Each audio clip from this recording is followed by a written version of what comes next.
One, two. Hello, sports fans, and Happy New Year! Happy 2025. Welcome to the Scott Sports 101 College Football Bowl Day special. And we've had a lot of games between yesterday and today, and we're going to go over all of them, including the Buckeyes. We got a little revenge today, and we'll get to all that. But first, here is today's Scott Sports 101 college football trivia question. What former Michigan wide receiver and kick/punt returner became famous before winning the Heisman? He is also known for striking a Heisman pose after scoring a TD against Ohio State. And I'll have the answer later in the podcast. Well, we've had a lot of great college bowl games today, between yesterday and today, excuse me. And the Ohio State Buckeyes got a little revenge against number one Oregon as they beat Oregon 41-21 at Rose Bowl Stadium in Pasadena, California. And the Buckeyes just dominated this game against Oregon from the get-go, and they never let up. And I'm going to give you a little recap on it because this really was a heck of a game between this was a for the Buckeyes today. It was a big one, and Ryan Day finally figured it out. Jeremiah Smith caught two of Will Howard's three long touchdown passes during Ohio State's sensational 34-point first half. Yes, you heard right. 34 points in the first half during Ohio and the number 6 Buckeyes roared into the college football semifinals with a 41-21 victory over number 1 Oregon in the 111th Rose Bowl game on Wednesday night, which just happened just a few hours ago, and it just got over just a little while ago. Howard passed for 319 yards. Emeka Egbuka also caught a long TD pass from Trayvon Henderson and made a 66-yard touchdown run in the redemptive Rose Bowl for the Buckeyes, who are now 12-2, and CFP number 8 seed, whose big game execution sometimes hasn't matched their formidable talent this season. You can see the potential of where we're at when we play in all three phases the way we did, Ohio State coach Ryan Day said. After a painful regular season losses to Oregon and Michigan, Ohio State has seized the second chances created by the first 12-team CFP, facing the tournament's number 1 seed and the granddaddy of them all, excuse me. The Buckeyes scored on 6 of their first 7 drives to take a 34-0 lead late in the second quarter on the nation's only remaining unbeaten team. And Henderson's second TD run late in the third quarter essentially put it away. And Ohio State is now headed to the Cotton Bowl on January 10th, next Friday, to face number 4, the Texas Longhorns, at AT&T Stadium in Arlington, Texas, for a berth in the national title game. Now, the Longhorns barely advanced earlier Wednesday, holding off Arizona State in a 39-31 double overtime win in the Peach Bowl. So that's who also won today. The Texans Longhorns won today. And what a game for Ohio State. And oh no, Buckeyes fans are celebrating right now. And we'll see what they do in that game against Texas next Friday. As I mentioned, the Texas Longhorns beat they held on to beat the Arizona State Sun Devils at 39-31 today at Mercedes-Benz Stadium in Atlanta, Georgia. And boy, Arizona was one play away from pulling off a comeback, but they were not able to do it. They just could not get over that hurdle.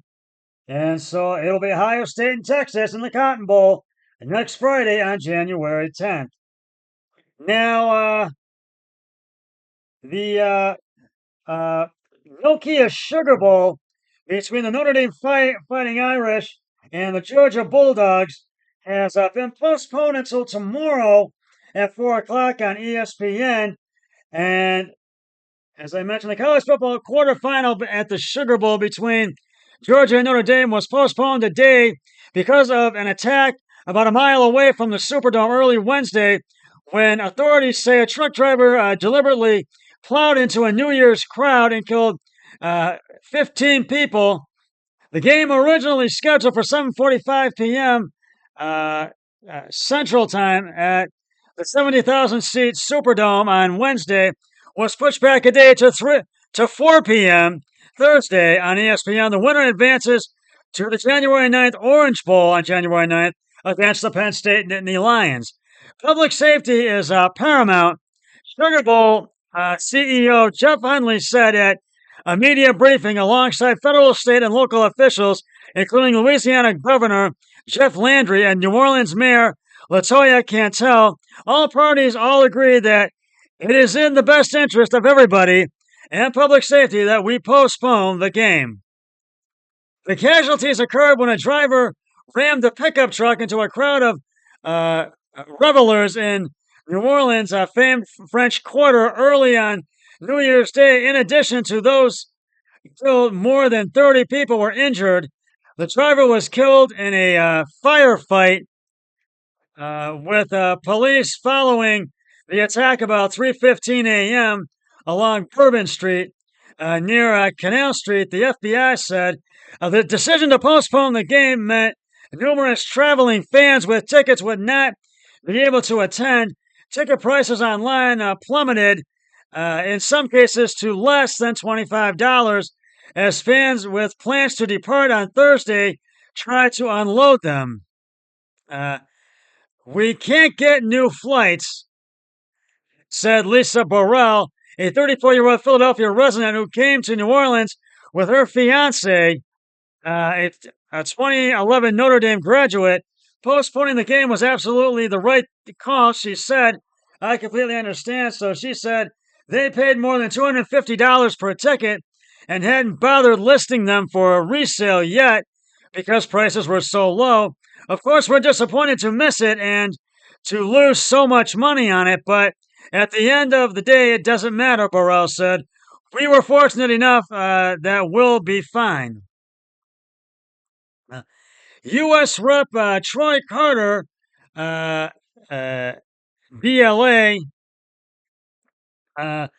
said the decision to postpone the game was not done lightly.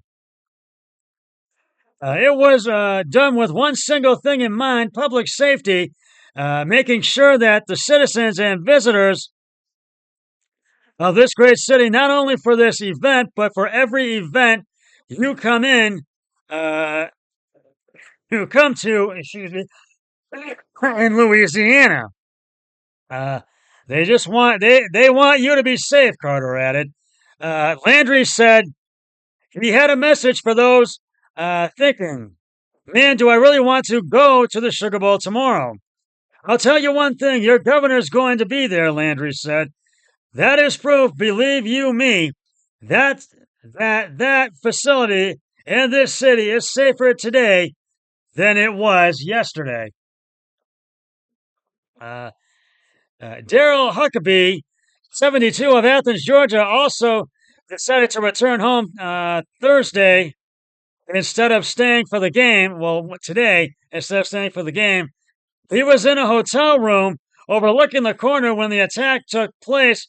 He was asleep when it occurred, but when he woke up, he could see pink blankets covering the bodies of the dead and later saw them being placed in bags loaded onto trucks bound for the New Orleans Parish Coroner's Office.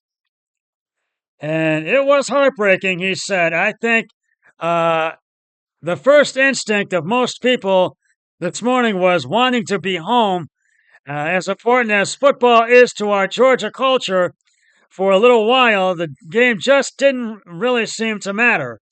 I think there was a lot of uncertainty, and I understand Huckabee said. It took them a long time to decide on the game, and people kind of had to make decisions without all the information.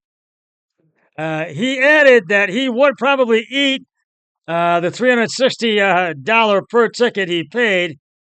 Hundley said work was underway to set up a safe and efficient fun environment and around the Superdome on Thursday.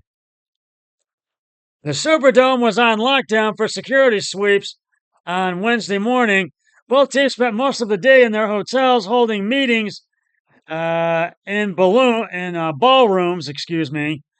Georgia's players bused to the Superdome for a walkthrough practice on Wednesday evening as they made their way to buses on Canal Street. Fans in red and black stood 8 to 10 deep behind barricades, cheering them on, phones held high above their heads to capture the scene.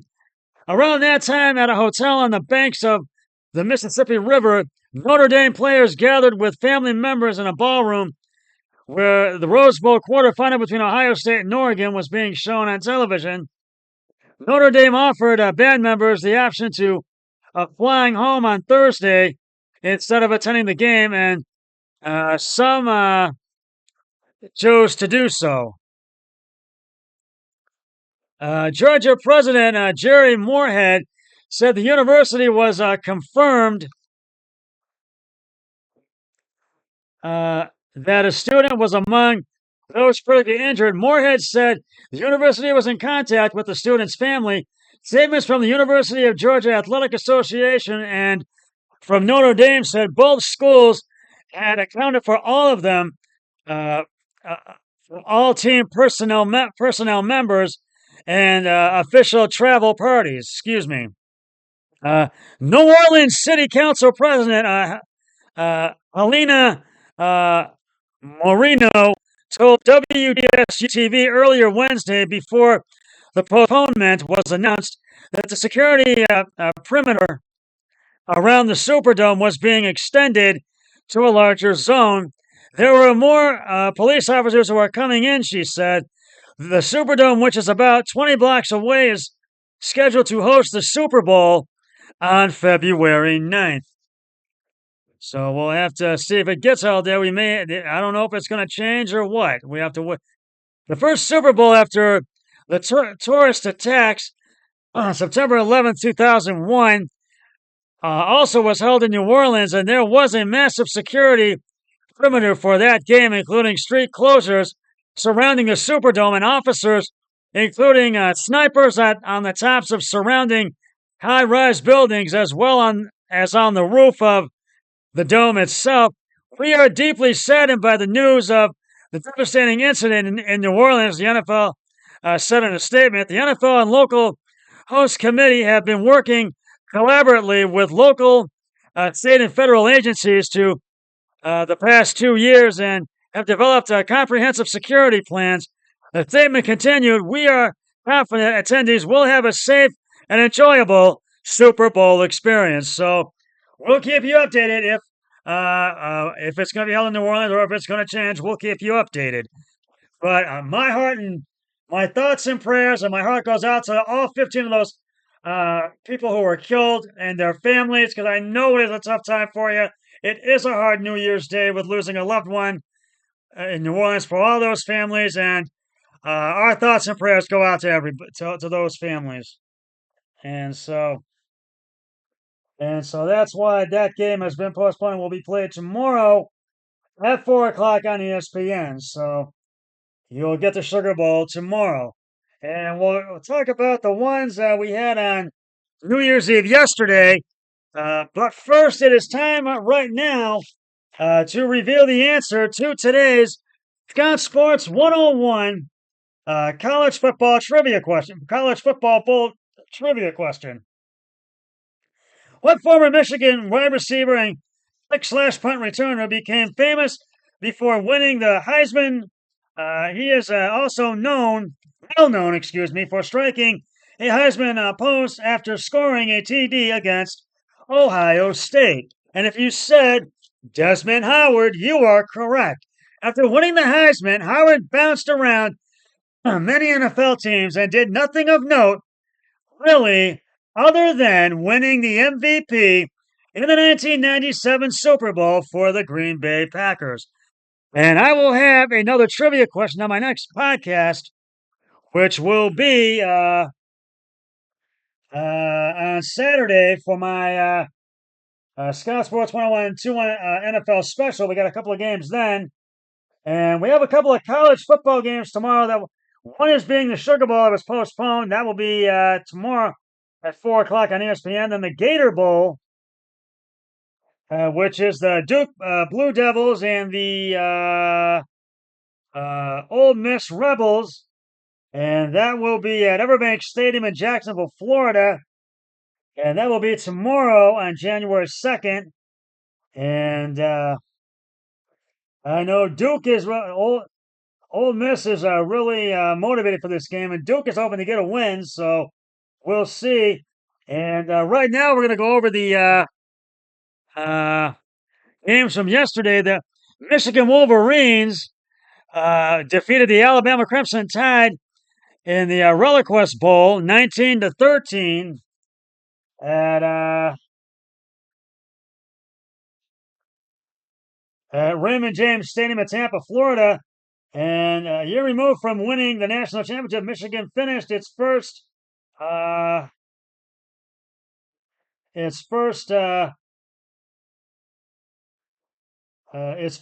under Sherrone Moore with a victory, setting the tone for a bright future. And with Moore replaced Jim Harbaugh after the former Wolverines coach left for the NFL's Los Angeles Chargers last winter, he called Thursday's 19-13 victory over Alabama in the ReliaQuest Bowl a total team effort that bodies well for the Wolverines moving forward. So this was a big win for Michigan, but I really would love to have seen Alabama get it, but oh well. But they were 9-4 this year. Michigan goes to 8-5.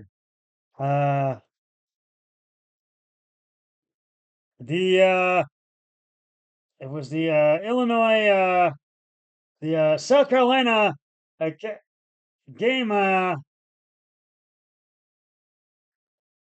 Gamecocks and the Illinois fighting Illinois, who beat and Illinois beat South Carolina 70-21 in the Citrus Bowl, and Josh McCray scored his second touchdown of the game on a 9-yard midway through the fourth quarter to give number 21 Illinois the lead, and the Illinois held on to beat number 14 South Carolina 21-17 in the Cheez-It Citrus Bowl on Tuesday.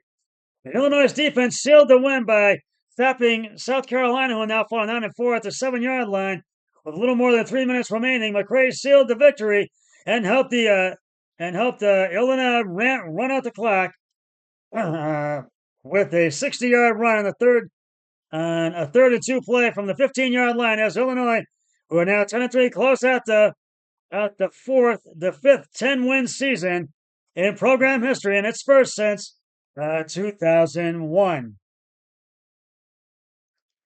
So this was really one of those games where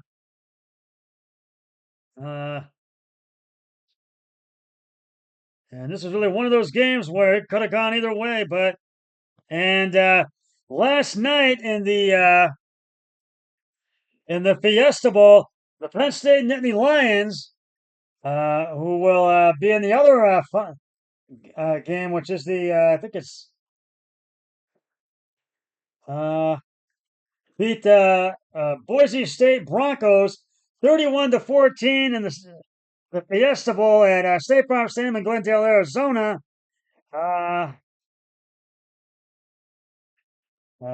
Penn State defenders clogged every hole, stretched out every outside run, closed with ferocity. Everywhere that Ashton Jarrett turned, he ran into the Nittany Lions, on the Heisman Trophy runner. Still went over 100 yards, but he sure had to work for it. Drew Aller had 3 touchdown passes.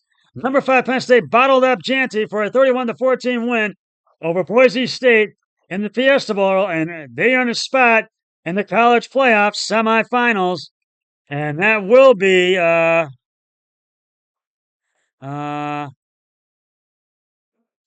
at the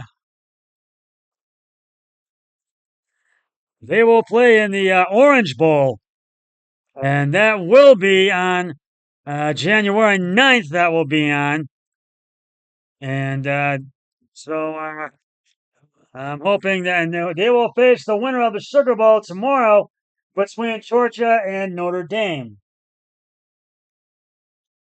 And so we'll see who gets that one, and that will be, of course, be a good game. And we'll see who Penn State will face in the Orange Bowl on January 9th. Will it be Notre Dame or Georgia? We'll find out after tomorrow. But it was a big win for Ohio State today, and 41-21 over Oregon. And I just want to say Happy New Year, everybody, and let's make 2025 an even better year and really shine in this new year. And so that's just about going to wrap it up for the Scott Sports 101 College Bowl Day special. And I'll be back on Saturday with my Scott Sports 101 NFL special when the Baltimore Browns will be in Baltimore to play the Baltimore Ravens at M&T Bank Stadium in in M&T Bank Stadium in Baltimore, and the Cincinnati Bengals will be in Esker Stadium to play the Pittsburgh Steelers.